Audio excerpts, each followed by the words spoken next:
Welcome back to ESBR Boxing's YouTube channel. Back again with Danny.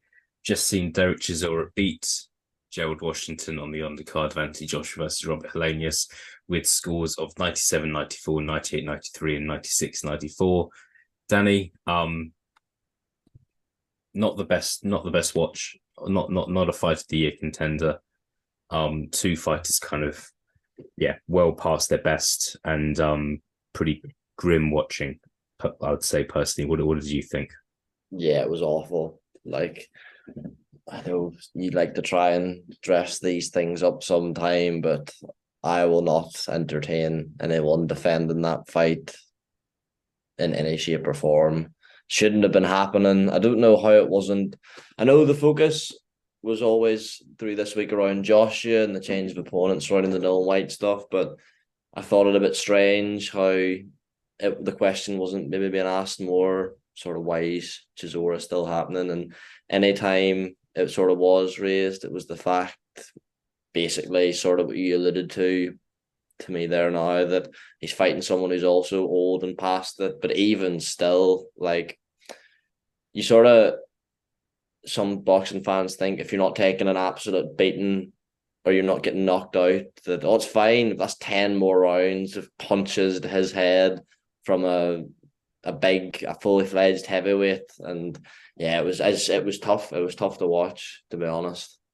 Yeah, if I'm being completely honest, although this is like a review show, I don't really want to analyze the fight unless you do, because it wasn't entertaining. It did have an exhibition feel to it. It was just slow. Neither fighter looked Washington. I don't think Washington looked like he wanted to be there. Chisora looked like Chisora in slow motion, if that makes sense. Um, Anything you want to add on what we've kind of seen, what actually happened in there during those 10 rounds? No, I think you're bang on. There's no point discussing it in terms of what we saw in the ring, because one, it sort of was so poor, and two, I don't think that should really be the focus of talking about it. You know what I Mm. mean? Like breaking it down and, oh, what did he do well? And even the scorecards, which I thought were appalling, to be honest. Like, it's sort of secondary to what the main point should be, and that is both men. Certainly, Derek Chisora needs to hang up the boxing gloves. I'm sure that's something we'll come on to, but that was really, really, really hard to watch. Yeah, look, I think again we'll stay true to our words. I think that scorecards weren't great. Marcus McDonald 98-93. I think that's very harsh in Washington. I thought it was close-ish. I Yeah. thought it was like around either way. I said to you before the video. Around either way, I wouldn't have minded personally. I don't have an issue with 96, 94 Chisora. I'd edged Washington, but I wouldn't have an issue with the reverse. Yeah, I think I just wouldn't have minded if it was a draw, and then just because What that if they done the it had, rematch? yeah, well, yeah, that's what we all want. That it had that feeling about it, kind of had that feeling about it, where it was just close and not neither fighter had really done enough Yeah. to secure the victory. Other things that are concerning to me, this was the chief support to a pay-per-view card originally. Um, if Dylan White hadn't failed his drugs test, this would have been kind of the main fight to look forward to. The fight didn't finish until I think 10-11. It's another different topic. Um, you had Philip Hergrich versus Dempsey McKee on the card as well. Two undefeated heavyweights, two heavyweights that aren't past their best, which wasn't the chief main event. I understand the chief support. Sorry, I understand is always a big draw, but yeah, lots of kind of disgruntlement from my side. Danny, anything you want to add there at all? Yeah. I don't know. I think, like, just to sort of hammer home the point, like, it really has to get to the stage where, like, big questions have to be asked of promoters who Hmm. put Chisora on their cards anymore. And even though I think he should retire, like, this is such a shit way for him to retire if he does. One, no one knows he's going to retire. Two, it was probably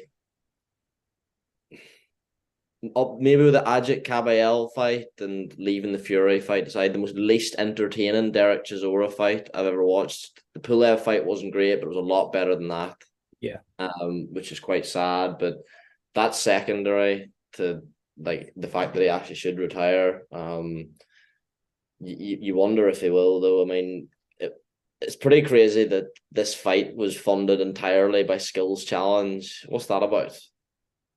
Yeah, which was exposed at the press conference on Wednesday, which I don't think Eddie Hearn was that happy about, but he couldn't really do anything because it was the truth. Very dodgy, mate. Yeah, I think this kind of leads on nice. This leads on nicely to my final question. Will Derek Chisora retire now? He's almost had 50 fights, turns 40 later this year. I think it's 13 losses on his record. Been stopped a few times now. Yeah. Do you think that's gonna happen? I think if I was to ask you, should he retire? I know what the answer is going to be, Yeah. but do you think we will see him in the ring again? I don't know, mate. I don't know what's going on in Derek Chisora's head, nor do I particularly want to know, to be honest. See, the thing is, even if UK promoters decide, and it won't be out of any moral high ground, it'll be out of like their own business interest that, oh, we're not going to put him on our shows anymore because the look's just too bad, which regardless if that's why, I suppose as long as the right outcome, there'll be some promoters who'll put him on. There'll be some up and coming Russian heavyweight and they won't care. Like, look, Danny Williams has still been getting fights. So the sad thing is, it's like there's no way to. There'll be someone to license him. There'll be a promoter who'll put him on. There'll be managers and trainers who are happy to eat off him. That if he wants to, he will. And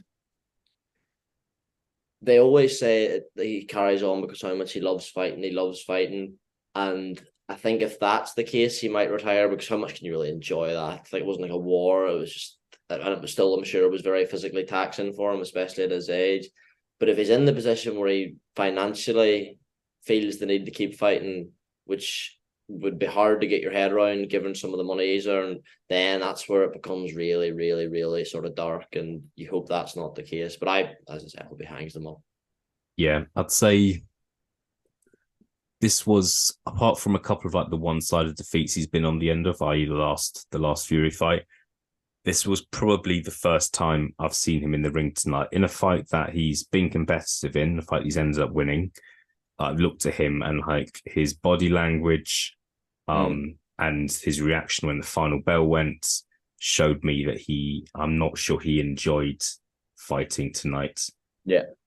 That's the first time I've seen him look like that. He looks quite relieved at the end of that 10 round. It must have been difficult for him to get through those 10 rounds.